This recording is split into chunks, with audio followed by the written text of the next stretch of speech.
అందరికీ praise the lord. ఈ ఉదయకాల సమయం దేవుడు నీకు ఇస్తున్న వాగ్దానము ఇర్మియా గ్రంథము 39వ అధ్యాయము 17వ వచనం. ఆ దినమున నేను నిన్ను విడిపించదును, నీవు భయపడి మనుషుల చేతికి నీవు అప్పగింపబడవని యెహోవా సెలవిచ్చుచున్నాడు. ఇక్కడ దేవుడు చెప్తున్నాడు ఏమంటే, ఇర్మియా గారికి చెప్తున్నాడు, ఆ దినమున అంటే ఒక దినం రాబోతుంది, ఆ దినమున నేను నిన్ను విడిపిస్తాను.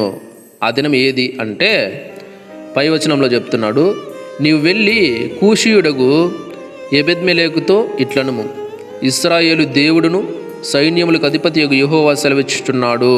ఏమంటే, మేలు చేయుటకై కాక కీడు చేయుటకై నేను ఆ పట్టణమును గూర్చి చెప్పిన మాటలు నెరవేర్చుచున్నాను. నీవు చూచుచుండగా ఆ మాటలు ఆ దినమున నెరవేరును. అంటే దేవుడు ఒక పరిస్థితిని అయితే రప్పించబోతున్నాడు. ఏమి అంటే, అక్కడ మేలు చేసేదానికి కాకుండా కీడు చేసేదానికి ఆ పట్టణమును గురించిన చెప్పిన మాటలన్నీ కూడా అక్కడ నెరవేరుచున్నాయి అన్నమాట. అంటే అక్కడ ఒక కీడైతే సంభవించబోతోంది. అలాంటి పరిస్థితుల్లో దేవుడు ఇర్మియా గారితో చెప్తున్నా ఏమంటే, ఆ కీడు జరిగే రోజు, ఆ స్థితి వచ్చే రోజు నేను నిన్ను విడిపిస్తాను. నువ్వు భయపడాల్సిన పని లేదు. నువ్వు ఏ మనుషుల చేతికి నేను ఆడ అప్పగించబడతాను అని భయపడుతున్నావో వారందరి నుండి కూడా నేను నిన్ను కాపాడుతాను, రక్షిస్తాను అని చెప్పి చెప్తున్నాడు అనమాట. ఎందుకు కాపాడుతాను అంటే, నీవు నన్ను నమ్ముకున్నావు కదా, కాబట్టి నిశ్చయంగా నేను నిన్ను తప్పిస్తాను. నీవు ఖడ్గము చేత పడవు, దోపుడు సొమ్ము దక్కించుకున్నట్లు నీవు నీ ప్రాణాన్ని దక్కించుకుంటావు అని యెహోవా వాక్కు సెలవిచ్చాడనమాట. కాబట్టి చూడండి, కొన్ని సమస్యలు వస్తాయి, ఇబ్బందులు వస్తాయి, ఇరుకులు వస్తాయి. పరిస్థితులను బట్టి ఆ పట్టణాల్లో ఇప్పుడు దేవునికి వ్యతిరేకంగా జీవిస్తున్నారంటే వారిని నాశనం చేయాలని దేవుడు కొన్ని పరిస్థితులను అనుమతించడు. వాళ్ళని మార్చాలని, వారిలో మార్పు రావాలని, రక్షణ కలగాలని, వారు కూడా ప్రతి ఒక్కరు కూడా రక్షింపబడాలని, నరకానికి పోకుండా తప్పించుకోవాలని అలాంటి పరిస్థితులు అనుమతిస్తాడు. అప్పుడు కూడా వారు పట్టించుకోకుండా లెక్క చేయకుండా, ఓవయ్యా నువ్వు ఏం చేసినా కూడా నేను నీ ఎదుకు రాను అన్నారంటే వాళ్ళ కర్మ, నరకానికి భేది వాళ్ళే కదా. కాబట్టి అలాంటి పరిస్థితులు రప్పిస్తాడు. కానీ నువ్వు గన దేవుని నమ్ముకొని ఉంటే, నువ్వు గన దేవుని పైన పూర్తిగా ఆనుకొని ఉంటే, దేవుణ్ణి గట్టిగా పట్టుకొని ఉంటే, అలాంటి పరిస్థితుల్లో కూడా దేవుడే నీకు సహాయం చేస్తాడు. దేవుడు నీ చెయ్యి విడిచిపెట్టడు. అక్కడ నీకు శత్రువులు ఉండొచ్చు, లేకపోతే ఇంకెవరన్నా ఉండొచ్చు, ఏదైనా జరగచ్చు, వాళ్ళు వచ్చి నీ మీద పడవచ్చు. అలాంటి పరిస్థితుల్లో కూడా దేవుడు నిన్ను వారి చేతికి అప్పచెప్పడు, వారి యొక్క ఖడ్గాల చేతికి నిన్ను అప్పచెప్పడు. దేవుడు నిన్ను రక్షిస్తాడు. దేవుడే నీకు రక్షణగా నిలబడతాడు. Praise the lord. అలాంటి సందర్భాల్లో కూడా దేవుడు నీకు తోడై ఉండి నిన్ను నడిపిస్తాడు. కాబట్టి అందుకే దేవుడు చెప్తున్నాడు, అలాంటి పరిస్థితులు ఎన్నైనా రానిలే, నేను నిన్ను కాపాడతా. నువ్వు నా పైన ఆనుకుంటే, నా పైన నమ్మకం ఉంచితే నేను కాపాడతా. కాబట్టి ఈ సమయంలో చూడండి, ఈ వాక్యాన్ని బట్టి ఎంతమంది అయితే నువ్వు ఎలాంటి పరిస్థితుల్లోనా ఉండొచ్చు. చూడండి, ఇక్కడ చెప్పిన వాక్యాన్ని బట్టి చూసుకుంటే ఏదో సమస్యలు వస్తాయి, భౌతిక శరీర విషయంలో అంటే ఈ లోకంలో సమస్యలు వస్తాయి. ఆ సమస్యల నుండి దేవుడు నన్ను తప్పిస్తాడు.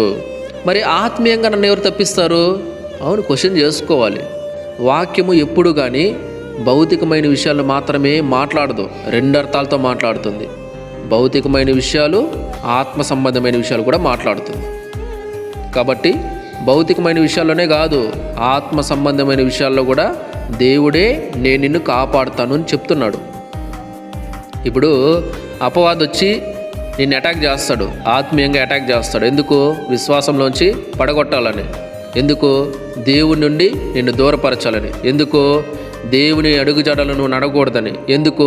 దేవుని సేవ నువ్వు చేయకూడదని. ఎందుకు? దేవుని నిమిత్తము సువార్త చేయకూడదని. ఎందుకు? దేవుని కోసం నువ్వు జీవించకూడదని. ఎందుకు?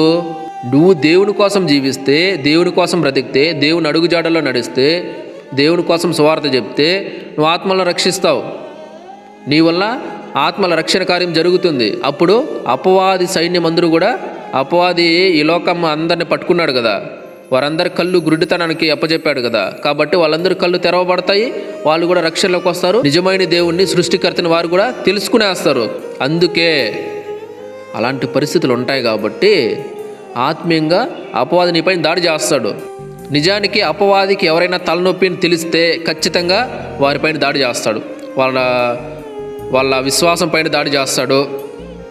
విశ్వాసంలో వాళ్ళు చెక్కు చెదరకుండా, వాళ్ళు ఒకవేళ డౌట్ వచ్చి అపవాది పైన దాడి చేస్తున్నాడు, విశ్వాసంలో వెనక్కబడుతున్నాను డౌట్ వచ్చి దేవుని దగ్గరికి వెళ్ళి ఆయన ముందు కూర్చొని, ప్రభా ఇదో అపవాది పైన దాడి చేస్తున్నాడు, నేను విశ్వాసంలో వెనక్కబడుతున్నా అని డౌట్ వచ్చి ఆయన ముందర కూర్చున్నారంటే మళ్ళీ సరిచేయబడతారు, మళ్ళీ విశ్వాసము పెరుగుతుంది. అలాంటి సందర్భాల్లో అపవాదికి తలనొప్పే కదా. అందుకు విశ్వాసం పైన దాడి చేస్తాడు. కుదరలేదనుకో నిన్ను చంపేయడానికే ప్రయత్నిస్తాడు. ఎందుకంటే నువ్వు వానికి తలనొప్పి, నిన్ను చూసి వాడు భయపడుతున్నాడు, నువ్వంటే వానికి భయం, వాడు పిరికోడు, నీకు తెలియదు, నువ్వు వాడిని చూసి భయపడతావు, వాడు ఏదో చేస్తాడని భయపడతావు. నువ్వు దేవుని బిడ్డ, దేవుని రక్తంలో కడగబడిన వాడు, దేవుని రక్తంతో కొనబడిన వాడు, దేవుని శరీరాన్ని రక్తాన్ని తీసుకుంటున్న వాడు నువ్వు. ఆయన శక్తి బలము ప్రభావాలతో నువ్వు నింపబడిన వాడు. ఆయన ఆత్మ అభిషేకము నీ పైన కుమ్మరించబడింది. మరి ఎందుకు భయపడుతున్నావు? అందుకే దేవుడు నిన్ను విడిచిపెట్టడు. ప్రతి నిత్యము దేవుడు నిన్ను కాపాడుకుంటాడు. ప్రతి సమస్యల్లోంచి కూడా దేవుడే నిన్ను రక్షించుకుంటాడు. కాబట్టి నువ్వు ఆలోచించు. నువ్వు అపవాదికి తలనొప్పిగా ఉన్నావు, అందుకే వాడు నీపైన దాడి చేస్తున్నాడు. అందుకే నీ విశ్వాసం పైన వాడు దెబ్బ కొట్టాలని చూస్తున్నాడు. అందుకే నీ విశ్వాసంలోంచి నిన్ను తప్పించాలని చూస్తున్నాడు. Praise the lord. కాబట్టి ఈ సమయంలో ఆలోచించుకొని ఖచ్చితంగా వచ్చేసేయి, దేవుని దగ్గరికి వచ్చేసేయి. అపవాది నిన్ను నాశనం చేయాలని చూస్తున్నాడు. నువ్వు దేవుని దగ్గరికి వచ్చావంటే నువ్వు నాశనం అవ్వవు, ఖచ్చితంగా అవ్వవు. Praise the lord. రండి ప్రార్థన చేసుకుందాం. మహాపరిశుద్ధుడ మహోన్నతుడ సర్వాధికారి స్తోత్రములు దేవా. నాయన మరొకసారి మీ కృపా కనికరాన్ని బట్టి నాయన ఈ వాక్యాన్ని బట్టి దేవా నాతో మాతో అందరితో మాట్లాడినందుకు స్తోత్రములు దేవా. ఈ వాక్యంలో ఎన్నో గొప్ప సంగతులు మాకు తెలియజేసినందుకు స్తోత్రములు తండ్రి. అవును దేవా, అపవాదికి మేము తలనొప్పిగా ఉంటున్నాం కాబట్టి నాయన ప్రభావాడు మమ్మల్ని నాశనం చేయాలని, మా విశ్వాసాన్ని నాయన ప్రభా నాయన నాశనం చేయాలని చూస్తున్నాడు స్వామి. మమ్మల్ని అవిశ్వాసులుగా చేసి ఈ లోకంలో కలిపేయాలని చూస్తున్నాడు స్వామి. వాటన్నిటి బారి నుంచి కూడా నన్ను మమ్మల్ని రక్షించండి, కృప చూపెట్టమని ప్రార్థిస్తున్నాం. ఎన్నో శ్రమలు రావచ్చు, ఇబ్బందులు రావచ్చు, ఇరుకులు రావచ్చు, కానీ మేము మీ పైన ఆనుకున్నాం కాబట్టి మీరు మమ్మల్ని విడిచిపెట్టరు. మాకు రక్షణగా నిలుస్తారు, క్షేమాన్ని ఇస్తారు, రక్షిస్తారు. అపవాది మమ్మల్ని ఒకవేళ మా విశ్వాసంలోంచి తప్పించి మీకు దూరం చేయాలని చూసినా కూడా తండ్రి, ఒకవేళ మేము పడిపోయే స్థితిలో ఉన్నా కూడా మీరు మమ్మల్ని చేయి విడిచిపెట్టే దేవుడు కాదు.